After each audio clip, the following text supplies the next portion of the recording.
Good morning all of you. BSc final year में organic chemistry की unit first spectroscopy चल रही थी अपनी, उसमें हम पढ़े थे ऑर्गेनिक स्पेक्ट्रोस्कोपी में जनरल इंट्रोडक्शन।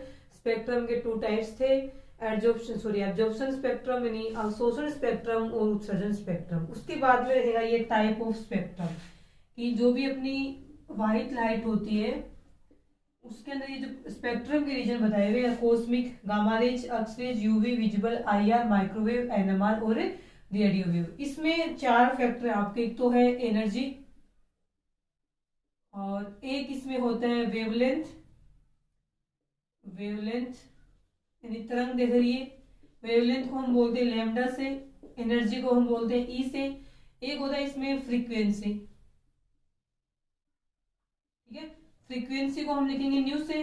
एक होता है इसमें वेव नंबर, तो वेव नंबर को हम किससे लिखेंगे, तो इसमें आता है कि वेव नंबर को हम लिखते हैं म्यू बार से। अब ये बोला कि ये इनका ऑर्डर इंक्रीजिंग डिक्रीजिंग किस टाइप से इस साइड चलने पे, इसमें ये आता है कि अपने को पता है एनर्जी है किसके इक्वल होती है, एच न्यू के इक्वल होती है। एच न्यू के इक्वल होती है, जिसको हम ऐसे भी लिख सकते हैं, एच न्यू, न्यू की जगह क्या लिख जाएगी, सी अपॉन में लैम्डा लिखा जाए, तो ये लिखा जाएगा एच सी अपॉन में लैम्डा, एच सी अपॉन में लैम्डा। अब पता है देखो एनर्जी इसके क्या है, एनर्जी प्रोपोर्शनल हो गई किसके, फ्रीक्वेंसी के, और ये देखो एनर्जी किसके इनवर्सली प्रोपोर्शनल है, लैम्डा के। तो यहाँ पे हम लिखेंगे कि एनर्जी इनवर्सली प्रोपोर्शनल होती है किसके, लैम्डा के। तो एनर्जी, फ्रीक्वेंसी और वेव नंबर तीनों का ऑर्डर रहेगा सेम, और वेवलेंथ का ऑर्डर है वो इससे क्या रहेगा, अपोजिट में रहेगा, क्योंकि वेवलेंथ है वो एनर्जी की क्या है, इनवर्सली प्रोपोर्शनल है। तो इस साइड चलने पे क्या होता है, आपको याद नहीं भी रहेगा इनका ऑर्डर, तो ऐसे करना है कि अपने को पता है यूवी है वो 200 से स्टार्ट होता है, विजिबल है वो 800 तक चलता है। ये तो याद रहेगा, ये तो सबसे सिंपल यही है कि यूवी विजिबल रीजन की रेंज होती है वो 200 नैनोमीटर से स्टार्ट होकर के 800 नैनोमीटर है। देखो इस साइड चलने पे क्या हो रहा है, वेवलेंथ इंक्रीज हो रही है। नैनोमीटर क्या है, यहाँ पे इसकी वेवलेंथ तरंग के जरिए दी हुई है, वेवलेंथ इंक्रीज हो रही है, देखो इंक्रीज होती जाएगी, आगे चलेगी, वेवलेंथ इंक्रीज होती जाएगी। तो इसके लिए हम बोलेंगे कि ये क्या होता है, इंक्रीज होता जाता है इस साइड चलने पे। वेवलेंथ इंक्रीज हो रही तो एनर्जी डिक्रीज होगी, एनर्जी डिक्रीज हो रही तो वेव नंबर भी डिक्रीज होगा, सॉरी फ्रीक्वेंसी, और फ्रीक्वेंसी डिक्रीज हो रही है। और वेव नंबर क्या होता है, हम बोलते हैं जो वेवलेंथ होती है इसका वेव नंबर इसका इनवर्सली प्रोपोर्शनल होता है।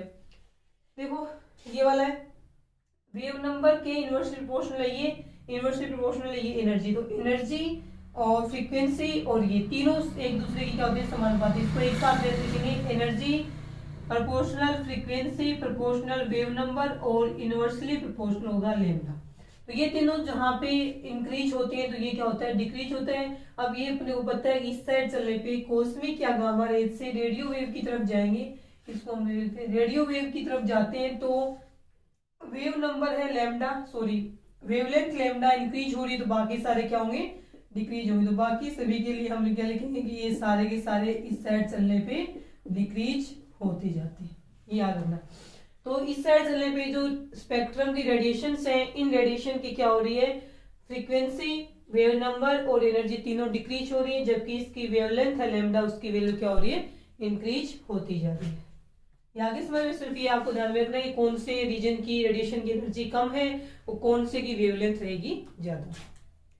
इसके बाद में देखें नेक्स्ट हम पढ़ेंगे इसके बेस पे। अब इसमें से कोई भी मॉलिक्यूल है उसको हम इसमें लाइट में रखेंगे, तो वो इस रीजन में से कौन से रीजन की रेडिएशन का ऑब्जर्वेशन करता है।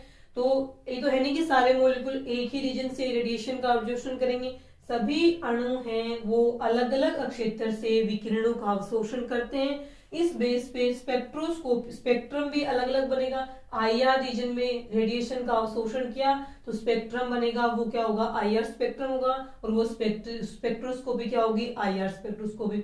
अब मान लीजिए दूसरा मॉलिक्यूल ऐसा था जिसने यूवी रीजन से रेडिएशन का अवशोषण किया, तो उस मॉलिक्यूल का जो स्पेक्ट्रम बनेगा वो इसी रीजन में बनेगा, तो उसे हम यूवी स्पेक्ट्रम बोलेंगे, और स्पेक्ट्रोस्कोपी का नाम हो जाएगा यूवी स्पेक्ट्रोस्कोपी। तो ये बोला है कि सभी पदार्थों के जो अणु होते हैं वो प्रकाश के अलग अलग क्षेत्र से विकिरणों का अवशोषण करते हैं। इस आधार पर स्पेक्ट्रोस्कोपी जो होती है वो भी अलग अलग प्रकार की होती है। अब कितने प्रकार की स्पेक्ट्रोस्कोपी यहाँ पे होगी वो हमें पढ़ना है। देखें इसमें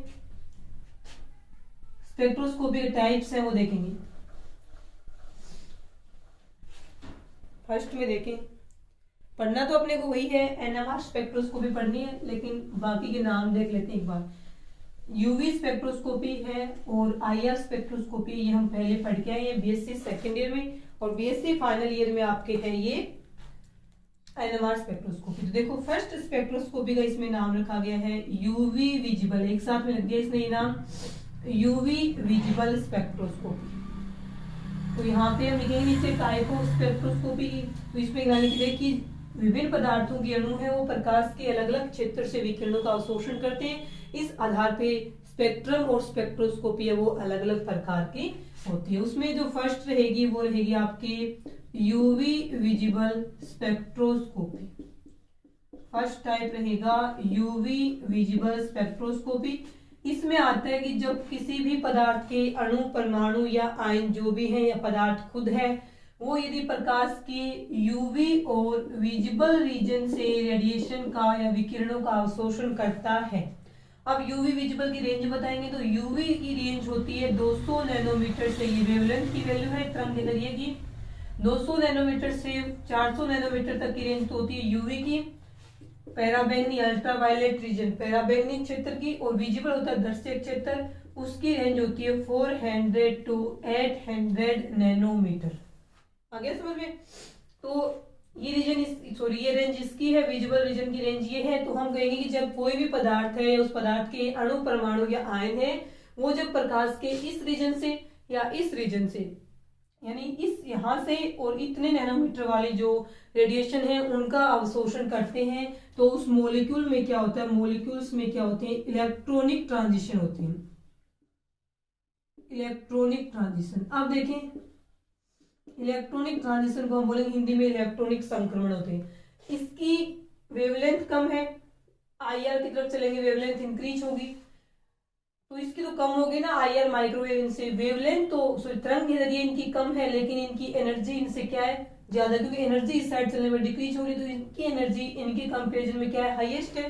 तो ये बोलेंगे जब अणु जो होते हैं किसी पदार्थ के अणु परमाणु या आयन, वो जब उच्च ऊर्जा वाले पैराबैंगनी और दर्शक क्षेत्र से विकिरणों का अवशोषण करते हैं, तो उच्च ऊर्जा वाली विकिरण ली है, तो उस पदार्थ या अणु आयन में निम्न ऊर्जा स्तर पे जो इलेक्ट्रॉन्स उपस्थित हैं, वो इलेक्ट्रॉन्स उस एनर्जी का अवशोषण करके हाई एनर्जी लेवल पे चले जाते हैं। इस प्रोसेस को हम इलेक्ट्रॉनिक संक्रमण के नाम से जानते हैं। ठीक है, तो हम लिखेंगे कि जब कोई भी अणु परमाणु या आयन पदार्थ है वो इस रीजन से रेडिएशन का अवशोषण करते हैं, तो उसके अणुओं में या उसके इलेक्ट्रॉनों में क्या होता है, संक्रमण होता है, जिसे इलेक्ट्रॉनिक संक्रमण कहते हैं। इस कारण से यहाँ पे जो स्पेक्ट्रा बनेगा, स्पेक्ट्रा का नाम है इलेक्ट्रॉनिक स्पेक्ट्रा, क्योंकि इलेक्ट्रॉनिक ट्रांजिशन होने से स्पेक्ट्रा बना है, इसलिए इसका नाम हो जाएगा electronic spectra. UV visible range में बना है, इस कारण से इसको यूवी स्पेक्ट्रा या फिर विजिबल स्पेक्ट्रा, या फिर एक साथ में बोले तो क्या नाम हो जाएगा, यूवी विजिबल स्पेक्ट्रा कह देंगे। और इस स्पेक्ट्रोस्कोपी को हम इलेक्ट्रॉनिक ट्रांजिशन होने से स्पेक्ट्रा बना है, इस कारण से स्पेक्ट्रोस्कोपी को हम इलेक्ट्रॉनिक स्पेक्ट्रोस्कोपी भी बोल सकते हैं, इलेक्ट्रॉनिक स्पेक्ट्रोस्कोपी, और यूवी विजिबल स्पेक्ट्रोस्कोपी भी कह सकते हैं, यूवी विजिबल स्पेक्ट्रोस्कोपी भी इसे हम बोल सकते हैं। आगे समझ में? तो ये रहेगा यूवी विजिबल का जनरल इंट्रोडक्शन। और ये जो यूवी विजिबल स्पेक्ट्रोस्कोपी है वो हम बीएससी सेकेंड ईयर में थे, आपके सिलेबस में बीएससी फाइनल में एनएमआर स्पेक्ट्रोस्कोपी। तो फर्स्ट टाइप हो गया कंप्लीट, तो इसका नाम भी चेंज हो गया, जिसके कारण से इसमें स्पेक्ट्रा बन रहा है उसी वही तो नाम रहेगा स्पेक्ट्रा का, वही नाम रहेगा इसकी स्पेक्ट्रोस्कोपी का। ठीक है, उसके बाद देखिए सेकंड स्पेक्ट्रोस्कोपी देखते हैं। यूवी स्पेक्ट्रोस्कोपी के बाद में जो आपकी सेकंड स्पेक्ट्रोस्कोपी रहेगी उसका नाम हम लिखेंगे यहाँ पे आईआर स्पेक्ट्रोस्कोपी। ठीक है, तो सेकंड स्पेक्ट्रोस्कोपी का हम आईआर और फुल फॉर्म लिख देते हैं यहाँ पे, इंफ्रारेड ब्रैकेट में हम लिख देते हैं आईआर, आईआर स्पेक्ट्रोस्कोपी। ठीक है, इसकी थ्योरी में क्या रहेगा, स्पेक्ट्रोस्कोपी का नाम आईआर क्यों है, अदर नेम क्या रहेगा आईआर स्पेक्ट्रोस्कोपी का, देखें।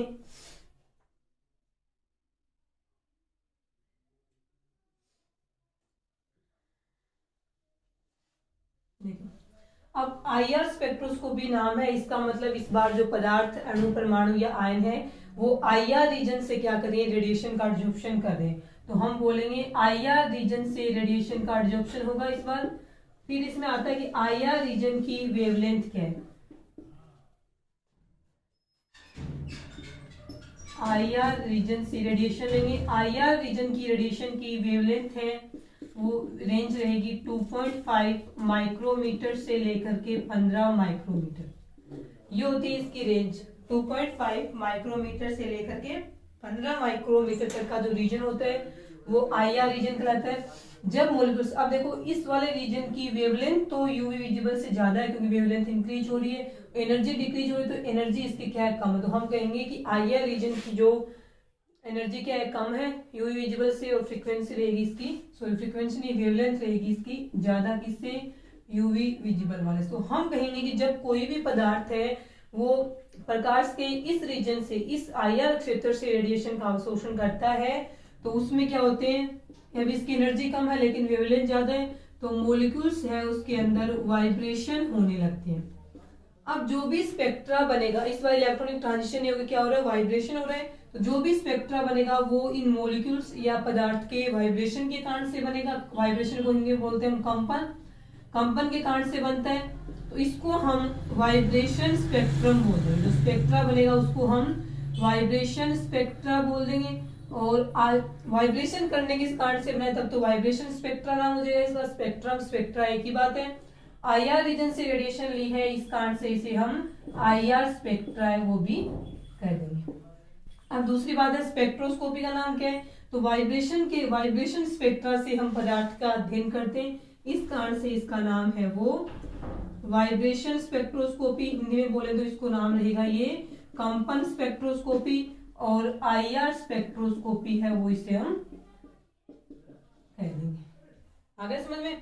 तो सेकंड टाइप होगा जब कोई भी पदार्थ है वो प्रकाश के इस क्षेत्र से विकिरणों का अवशोषण करता है। इस क्षेत्र की ये रेंज है, प्रास है, तो उसमें कंपन होते हैं। कंपन होने के कारण से जो स्पेक्ट्रा बनेगा उसको वाइब्रेशन स्पेक्ट्रा, उस स्पेक्ट्रोस्कोपी को वाइब्रेशन स्पेक्ट्रोस्कोपी कहेंगे।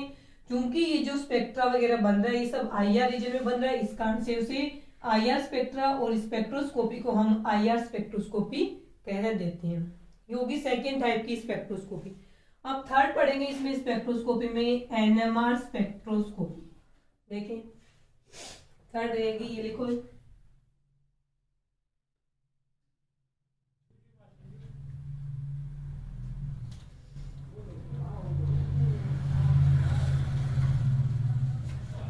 ठीक है। थर्ड रहेगा इसके अंदर NMR स्पेक्ट्रोस्कोपी, ठीक है। अब NMR स्पेक्ट्रोस्कोपी है तो ये बोल रहा है कि कौन से रीजन से रेडिएशन का अवशोषण करेगा। तो इसमें आता है ये लगभग मिक्स ही होता है माइक्रोवेव के बाद वाला, ये जो रेडियो वेव वाला होता है ना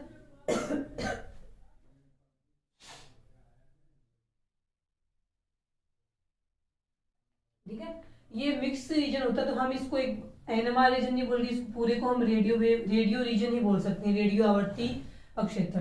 तो इसमें आता है जब कि कोई पदार्थ अणु या आयन है वो रेडियो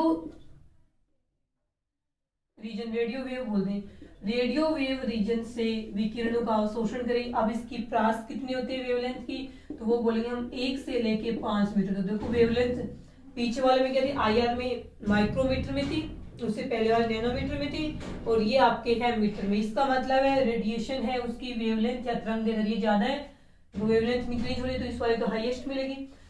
वेवलेंथ हाईएस्ट है तो एनर्जी डिक्रीज होती जा रही है, तो इसकी एनर्जी क्या मिलेगी, कम मिलेगी। तो इस रीजन को हम बोलते हैं कम ऊर्जा और अधिक तरंग दैर्ध्य वाला क्षेत्र। कम ऊर्जा और अधिक तरंग दैर्ध्य वाला क्षेत्र। तो इसके लिए हम कहते हैं कि जब कोई भी पदार्थ या उस पदार्थ के अणु या आयन या जब कोई भी पदार्थ वो प्रकाश के इस रीजन से रेडिएशन का अवशोषण करेगा तो उसमें क्या होते हैं, उस पदार्थ में जो प्रोटॉन उपस्थित होते हैं वो प्रोटॉन है वो मैग्नेट यानी चुंबक की तरह व्यवहार करने लगते हैं,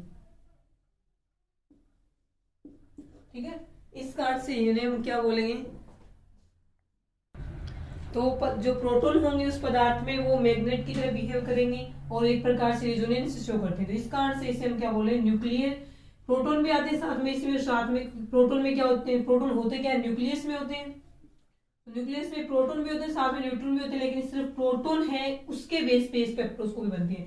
तो उस न्यूक्लियस में प्रेजेंट जो प्रोटॉन्स होते हैं वो इस रीजन से रेडिएशन का ऑब्जर्वेशन करेंगे, जिससे उसमें विभिन्न तरह के या विभिन्न ऊंचाई वाले पीक बनते हैं। पीक को हम हिंदी में बोलते हैं शीर्ष बनते हैं।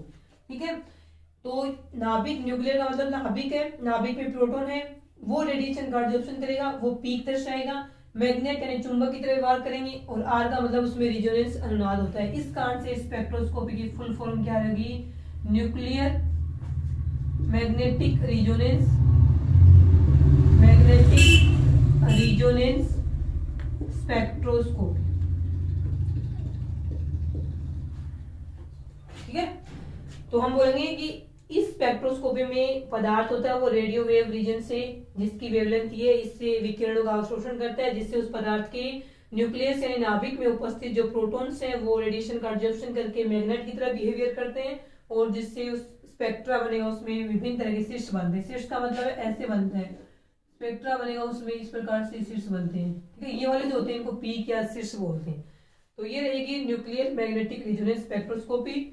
और बीएससी फाइनल ईयर की जो यूनिट्स में उसमें आपको ये एनएमआर स्पेक्ट्रोस्कोपी ही पढ़नी है। ठीक है, अब स्टार्ट करते हैं इसका नेक्स्ट टॉपिक एनएमआर स्पेक्ट्रोस्कोपी का।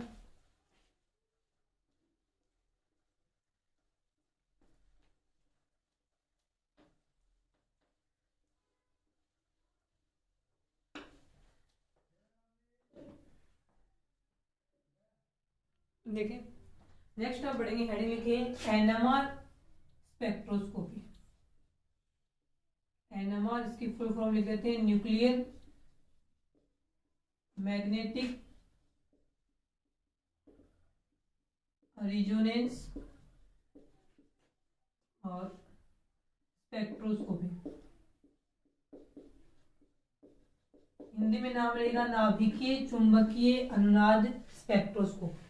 अब देखो इसमें क्या होता है, ये बोले जैसे कोई इलेक्ट्रॉन होता है किसी भी पदार्थ में, किसी भी एलिमेंट्स में, वो इलेक्ट्रॉन क्या करता है? स्पिन करते हैं। टू टाइप से स्पिन करते हैं। इसकी स्पिन क्वांटम नंबर होती है टू टाइप्स की, एक तो होती है प्लस हाफ और एक होती है माइनस हाफ। प्लस हाफ होती है जब ये क्लॉकवाइज स्पिन करता है, तब तो इसकी स्पिन क्वांटम नंबर ये है, इसकी spin quantum number small S से शो करते हैं। और जब ये एंटी क्लॉकवाइज स्पिन करता है तब इसकी स्पिन क्वांटम नंबर को हम क्या लिखते हैं? माइनस हाफ से लिखते हैं। तो ये बताना चाह रहा है, हालांकि इसका कोई यूज नहीं होता इलेक्ट्रॉन का। यहाँ पे ये बोला कि जिस प्रकार से किसी भी पदार्थ में उपस्थित इलेक्ट्रॉन्स है वो चक्रण करता है अपनी अक्ष के चारों ओर, टू टाइप से करेगा, क्लॉकवाइज करता है तब इसकी spin quantum number plus half आती है, एंटी क्लॉकवाइज करेगा यानी ये वामावर्त और ये होता है दक्षिणावर्त। जब वो एंटी क्लॉकवाइज करता है स्पिन तब उसकी स्पिन क्वांटम नंबर है माइनस हाफ, ये इसका स्पिन क्वांटम नंबर है। इसका टोटल चक्रण आघूर्ण होगा वो होगा यहाँ पे √s प्लस 1 h अपॉन में 2 पाई के इक्वल होगा। h अपॉन में 2 पाई किसके इक्वल होता है? अपने को पता है कि h cut is equal to क्या होता है? h अपॉन में 2 पाई। तो इस पूरे की जगह हम h कट भी रख सकते हैं, तब ये बनेगा formula s plus 1 h cut. अब ये बोले इस फॉर्मूले में s तो प्लांक कांस्टेंट होगा, पाई फिक्स्ड वैल्यू होगी 3.14 या फिर 22/7 लिख देंगे। अब ये फॉर्मूले में s आ रहा है, ये s क्या है? तो s को हम बोलेंगे spin quantum number of electron. जो यहाँ बढ़ गया ना, प्लस हाफ होती है माइनस हाफ भी होती है, स्पिन क्वांटम नंबर। ये हो गई इलेक्ट्रॉन की बात। अब ये बोला जिस प्रकार से इलेक्ट्रॉन चक्रण करता है अपने अक्ष के सापेक्ष, उसी प्रकार से कुछ पदार्थ ऐसे भी होते हैं जिनके जो न्यूक्लियस होते हैं नाभिक, वो भी क्या करते हैं? स्पिन करते हैं। अब न्यूक्लियस में क्या होते हैं? प्रोटॉन भी होते हैं और न्यूक्लियस के अंदर न्यूट्रॉन भी होते हैं। तो न्यूक्लियस स्पिन कर रहा है, इसका मतलब प्रोटॉन न्यूट्रॉन दोनों ही क्या करें? स्पिन करें। स्पिन करने से यहाँ पे जो आघूर्ण उत्पन्न होता है उसे हम लिखते हैं रूट में आई प्लस 1 और h अपॉन में 2 पाई। h अपॉन 2 पाई की जगह यदि हम h कट लिखें तो यही फॉर्मूला बन जाता है रूट में आई प्लस 1 h कट। अब ये h तो वही प्लांक कांस्टेंट है। अब इसमें i नया वर्ड आया है तो ये i क्या होगा? Capital I, nuclear spin number, nuclear spin quantum number यानी नाभिक की चक्रण क्वांटम संख्या है, न्यूक्लियर स्पिन क्वांटम नंबर बोल रही। तो यहाँ पे जैसे s है इलेक्ट्रॉन का चक्रण क्वांटम नंबर, उसी प्रकार से इस फॉर्मूले में जो I आएगा कैपिटल I, वो न्यूक्लियर स्पिन क्वांटम नंबर है। अब ये बोला न्यूक्लियर स्पिन क्वांटम नंबर की वैल्यू 0 भी हो सकती है, हाफ भी हो सकती है, 3/2 भी हो सकती है, 5/2 भी हो सकती है। ये अलग अलग रेशियो पे जो कि प्रोटॉन और न्यूट्रॉन की जो संख्या पर डिपेंड करती है, तो इसकी वैल्यू हम बोलेंगे depends on nuclear spin quantum number की वैल्यू ये हो सकती है। इसके अलावा और भी हो सकती है, आगे चलेंगे तो, जो कि किस पे डिपेंड करे, depend on number of proton and neutron, यानी न्यूक्लियस में प्रेजेंट प्रोटॉन और न्यूट्रॉन की संख्या पे निर्भर करती है उसकी न्यूक्लियर क्वांटम संख्या। अब ये बताना है अपने को कि इसमें से किस क्वांटम संख्या वाले न्यूक्लियस हैं वो एनएमआर एक्टिव होते हैं, जो कि एनएमआर स्पेक्ट्रा दर्शाते हैं, ये बताना है। तो ये आगे समझ में लिखना क्या है इसमें कि जिस प्रकार से इलेक्ट्रॉन्स है वो अपने एक्स में चक्कर लगाते हैं, स्पिन करते हैं, सॉरी चक्रण करते हैं। 2 प्रकार के चक्रण के मान होते हैं इसके, इसका कुल चक्रण गुण है वो इसके द्वारा निकालेंगे। इसमें जो एस है वो स्पिन क्वांटम नंबर है।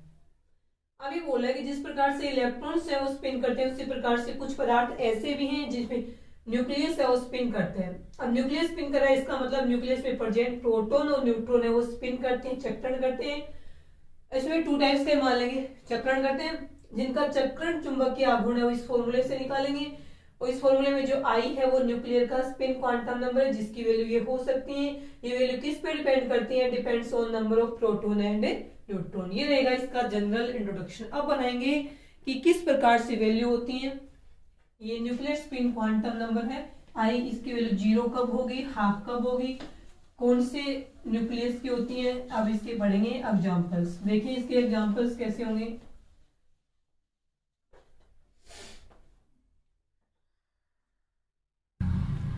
हाँ देखिए इसमें वैल्यू निकालते हैं।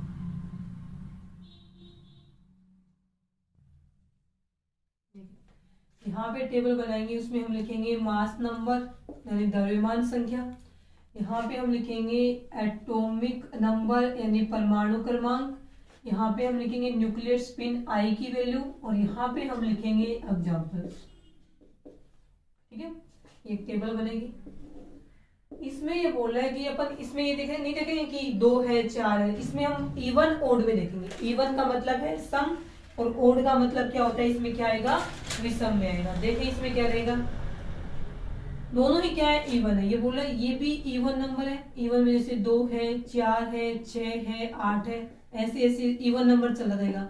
और एटॉमिक नंबर भी उसका क्या है, जो हम भी जो एलिमेंट्स ले रहे हैं, जो भी एटम ले रहे हैं, उसका मास नंबर इवन में है और उसका एटॉमिक नंबर भी इसी प्रकार से इवन में है, तो उसके लिए न्यूक्लियर स्पिन की वैल्यू क्या आएगी, यहाँ पे 0 आएगी। इसके एग्जांपल देखें हम, तो एग्जांपल्स में हम ये सकते हैं कि 6 कार्बन 12 और एक 8 ऑक्सीजन 16। देखो इवन है, atomic number mass number even है, एटॉमिक नंबर सम संख्या में और ये मास नंबर भी सम संख्या में, दोनों जब सम संख्या में होते हैं, द्रव्यमान संख्या एटॉमिक नंबर, नीचे लिखा हुआ तो परमाणु क्रमांक है, ऊपर लिखा हुआ द्रव्यमान संख्या, दोनों सम में है, सम संख्या में, तो उनके न्यूक्लियर स्पिन की वैल्यू क्या आती है, 0 आती है। अब दूसरा आता है कि न्यूक्लियर स्पिन की वैल्यू पूर्णांक में हो, पूर्ण संख्या जैसे 1 2 3 4 इस प्रकार से हो, तो इसमें क्या आता है, ये तो इवन ही रहेंगे मास नंबर तो, लेकिन ये क्या होगी इस बार ओड होगी। ओड का मतलब 1 है 3 है 5 है 7 है, विषम संख्या आएंगे यहाँ पे। तो मास नंबर जब इवन में हो उस न्यूक्लियस का और उसका एटॉमिक नंबर किस में आए, ओड में आए, तो पूर्ण संख्या 1 भी हो सकती है 3 भी हो सकती है इसके अंदर।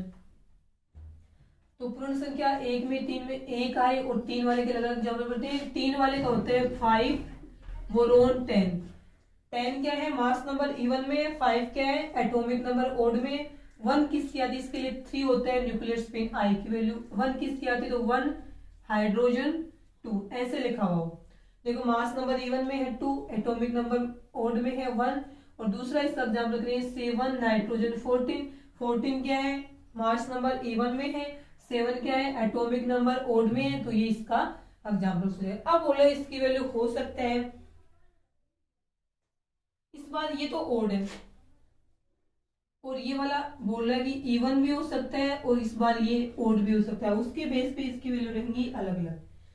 एक तो इसकी वैल्यू हम देते हैं हाफ, एक देते हैं इसकी 3/2, एक देते हैं इसकी 5/2, इतनी इसकी वैल्यू वो बहुत होती है। तो इसमें मास नंबर सभी में आपको ओड ही करना है, वो वाला अलग कर सकते हैं। देखिए 1H1 दोनों ही ओड ओड में हो सकते हैं, 7 नाइट्रोजन 15, ओड ओड, ये भी ओड है, ये भी ओड, विषम संख्या में। इसके अलावा लिखेंगे 6 कार्बन और 13 क्या है, मास नंबर ओड में, और 6 क्या है, एटॉमिक नंबर, जो कि इवन में बोला हमने कि ये इवन हो भी सकते हैं और ओड भी हो सकता है। 3/2 के देखें 5 बोरोन 11 हो गया इसका ये, और इसके देखें इसके अलावा 6 कार्बन 14 अलग हो गए, ये हो जाएगा इसका। ठीक है, इस वाले का एग्जांपल्स देखें तो इस वाले का एग्जांपल्स आपके हो जाएगा एट ऑक्सीजन 18, एट ऑक्सीजन 17 वाला हो जाएगा इसमें। बस ये ध्यान रखना कि मास नंबर तो बनाना है आपको ओड में, और वो वाला नंबर क्या बनाना है आपको इवन में बनाना है। इसका एग्जांपल क्लोरीन वाला कर लो, 17 क्लोरीन 35, तो 35 मास नंबर ओड में, 17 एटॉमिक नंबर, ये भी ओड में हो सकता है। तो ये रहेंगे इसके एग्जांपल्स, यानी इन सभी की न्यूक्लियर स्पिन की वैल्यू हाफ है, आई की वैल्यू इनकी 3/2 है और इनकी क्या रहेगी 5/2।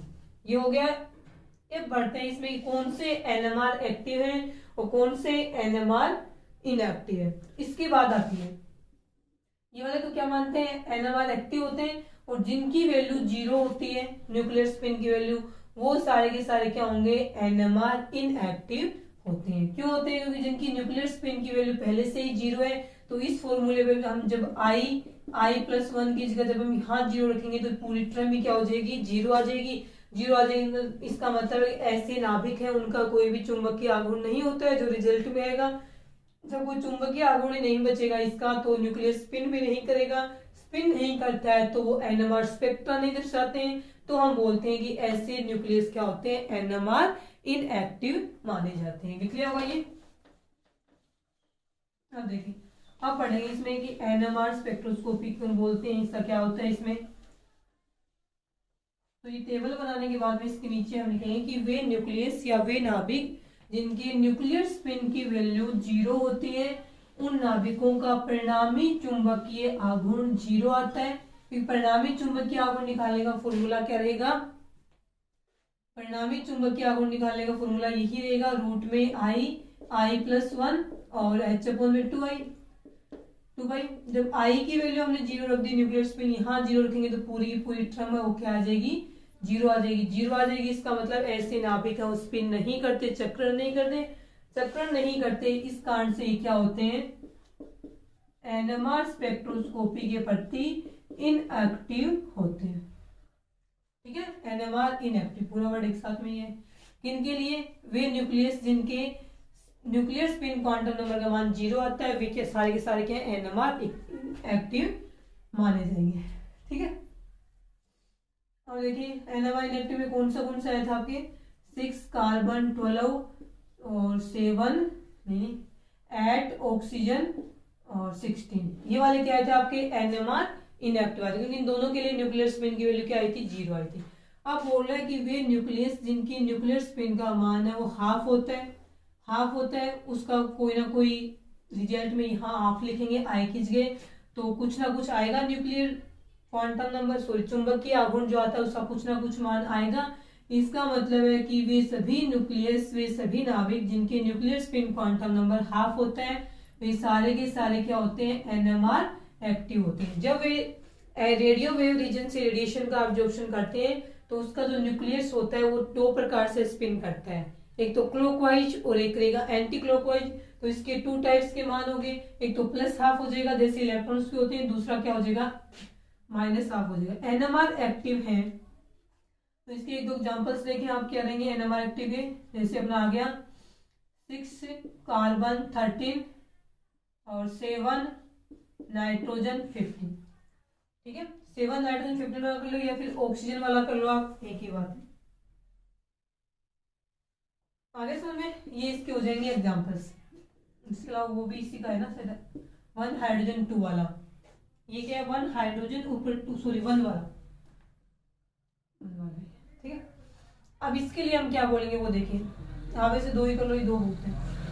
अब इसके लिए क्या भाई, ऐसे न्यूक्लियस को जब हम कहाँ रखेंगे चुंबकीय क्षेत्र में रखते हैं, चुंबकीय क्षेत्र में रखने पर इसमें जो 2 प्रकार से सिग्नल बनेंगे, यहाँ पे हम बोलते हैं किसका बनाते हैं डायग्राम, जिसके न्यूक्लियर स्पिन की वैल्यू क्या है हाफ है, सिर्फ हाफ कब रहेगी, यहाँ पे हम लिखेंगे b is equal to 0, B naught बोल देते हैं। यहाँ पे हम बी नोट किसको डिनोट कर रहे हैं, यहाँ पे जो बी नोट है वो मैग्नेटिक फील्ड यानी चुंबकीय क्षेत्र को बता रहे हैं। चुंबकीय क्षेत्र बी नोट 0 का मतलब है यहाँ चुंबकीय क्षेत्र क्या 0 है, मतलब चुंबकीय क्षेत्र की अनुपस्थिति है, चुंबकीय क्षेत्र नहीं लगाया तब ये वैल्यू है।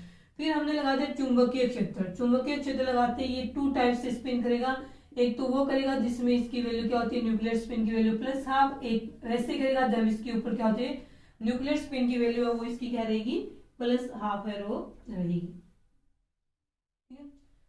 अब बोल रहा है कि ऐसे हुआ आगे जाके, ये सब कब हुआ है जब हमने चुंबकीय क्षेत्र लगा दिया। तो यहाँ पे हम लिखेंगे B is equal to naught 0, naught 0 का मतलब यहाँ कुछ ना कुछ चुंबकीय जो चुंबकीय आघूर्ण है चुंबकीय क्षेत्र लगाया हुआ है। तो जो न्यूक्लियस है वो 2 टाइप से स्पिन करता है, तो क्लॉकवाइज एक anti clockwise. Clockwise anti clockwise spin करेगा तभी तो न्यूक्लियस का क्या होगा चुंबकीय आघूर्ण है वो उत्पन्न करेगा, तभी वो न्यूक्लियस है वो चुंबक की तरह व्यवहार करके अनुनाद दर्शाता है। इस कारण से स्पेक्ट्रोस्कोपी को हम नाभिकीय चुंबकीय अनुनाद स्पेक्ट्रोस्कोपी कहेंगे। अब याद है कि जो चुंबकीय क्षेत्र है आपका उसकी डायरेक्शन ये है, चुंबकीय क्षेत्र की दिशा है एन से एस ऐसे है।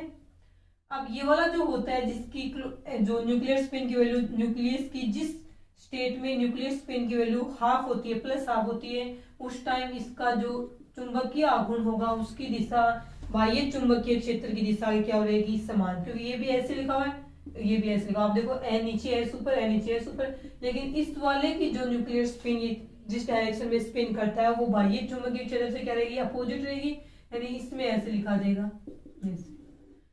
ठीक है, तो ये दोनों सेम है और ये दोनों क्या है यहाँ पे डिफरेंट है। तो इसमें ऐसा कि न्यूक्लियस की स्पिन करते समय वो स्टेट जब इसकी जो ये चक्रण की जो दिशा है वो बाह्य चुंबकीय क्षेत्र की दिशा के समान होती है, वो इसकी क्या होती है निम्नतम ऊर्जा वाली अवस्था होती है, उसे हम ग्राउंड स्टेट के नाम से जानते हैं। और इसके स्पिन क्वांटम नंबर की वैल्यू क्या आएगी, इसके स्पिन क्वांटम नंबर की वैल्यू प्लस हाफ आती है। ठीक है,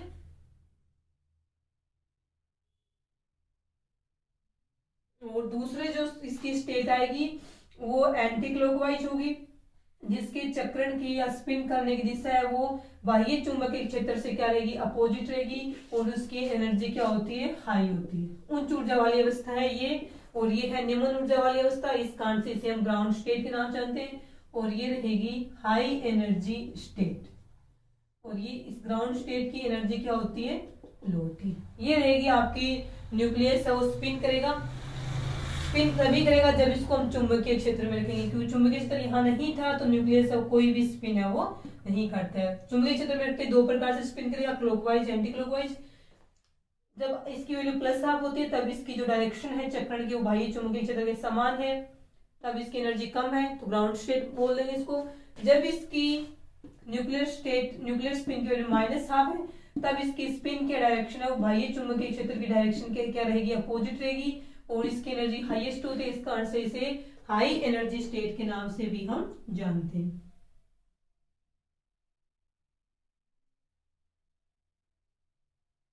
अब देखो इसमें क्या होगा, अब इलेक्ट्रॉन्स नाभिक बोले न्यूक्लियस यहाँ पे है मान लीजिए, तो न्यूक्लियस को हमने रख दिया जो स्पेक्ट्रम में जो रेडियो वेव वाला रीजन है उससे हमने इसको एनर्जी दी।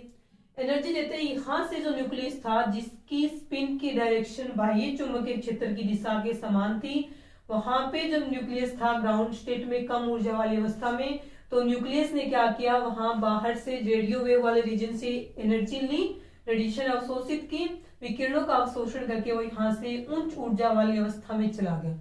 अब उच्च ऊर्जा वाली अवस्था में जाते ही उसकी स्पिन चेंज होगी, प्लस हाफ थी माइनस हाफ होगी, और उसके स्पिन के डायरेक्शन है वो भी बाह्य चुंबकीय क्षेत्र के से क्या होगी अपोजिट होगी।